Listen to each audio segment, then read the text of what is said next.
Քարորյան կամ երկորյան ինչպես տեսակ խաղաղ էր, որևէ հետաքրքիր բան տեղի չունեցավ, դրա համար կենտրոնանանք այլ հետաքրքիր դրվագներին, որով հարուստ էր անցնող շաբաթը եւ կարծեմ դեռելի կհարստանա։ Նիկոլ Փաշինյանի եւ իր թիմակիցների ամբողջ քաղաքականությունը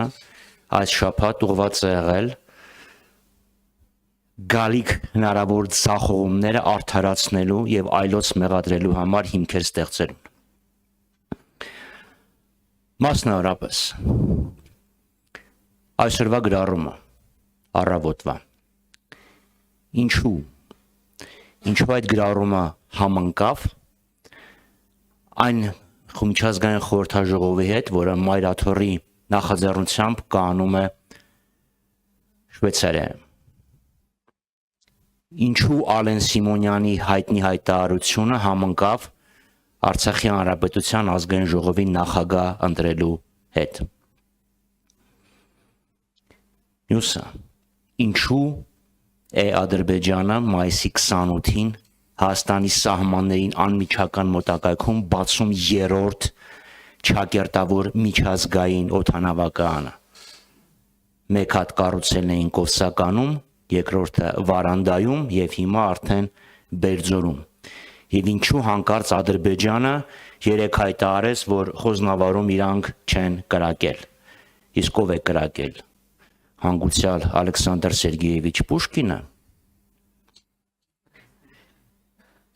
Դե լավ, Ալեքսանդր Սերգեևիչ Բլոկը։ Նորմալ է։ Կամ Ալեքսանդր Սերգեևիչ Գրիբաեդովը։ Այս ամենը նշանակում է, որ Ադրբեջանը հիմքեր է նախապատրաստում Հայաստանի Հանրապետության դեմ հերթական ագրեսիայի համար։ Իսկ Փաշինյանն եւ իր իշխանությունները փոխանակ հիմքեր ստեղծեն պաշտպանելու Հայաստանի Հանրապետությանը, մեղավորներ են փորձում կանխել։ Եթե հանկարծ եթե Մայրաթորը այս խորհրդաժողովը չկազմակերպեր, հարցակում չէր լինի։ Եթե Արցախի Հանրապետության ազգային ժողովը նոր նախագահ չընտրեր, հարցակում չէր լինի։ Սա է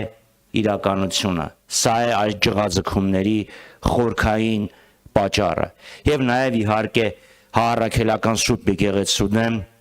խաչակրած աշխատանքի շարունակությունը։ Նաև չեմ կարող չանդրադառնամ մայիսի 28-ին Սարդարապատում Նիկոլ Փաշինյանի ելույթի մեջ տեղ գտած խայտառակ որոշ ձևակերպումներին։ Մեր ժողովուրդը հայրենիք փնտրելու կարիք այլևս չունի։ Հայ ժողովուրդը երբեք հայրենիք փնտրելու կարիք չի ունեցել։ Հայ ժողովուրդը ստեղծել է իր հայրենիքը այն պահից, երբ Հայկը սպանեց Բելին։ Բոլոր այն հատկանիշները, որոնք պայմանավորում են մեր ինքնությունը, ձեռք են բերվել եւ հաստատվել են պետականության շնորհիվ։ Այսինքն այն ազգերը, որոնք պետություն չունեն ազգային հատկանիշներ։ Սա ինչ աշխարհաքաղաքական փիլիսոփական ռևիզիոնիզմ է։ Շնորհակալ եմ դուրը փակեք, հա։ Սա ինչ կեղծ եւ սին օրակարգեր են, որոնք շրջանառում են այս իշխանությունները, փորձելով մեզ զրկելով մեր ինքնությունից, մեր պատմությունից։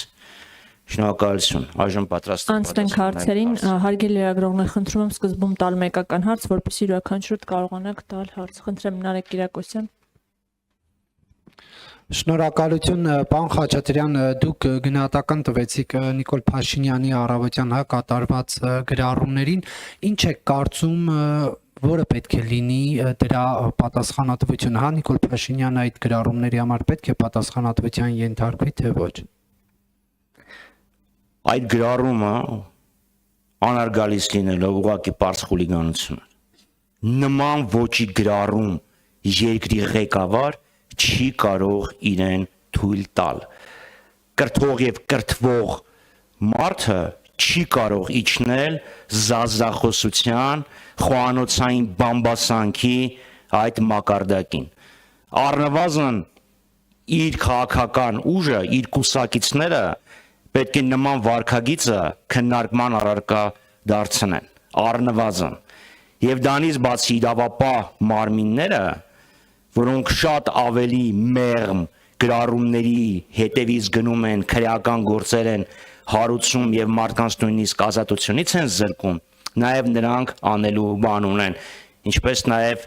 մեր հայրենակիցները, որոնք փողոցում կամ քվեատուփի առջև որոշում կայացնելիս նաեւ սա պետք է հիշեն։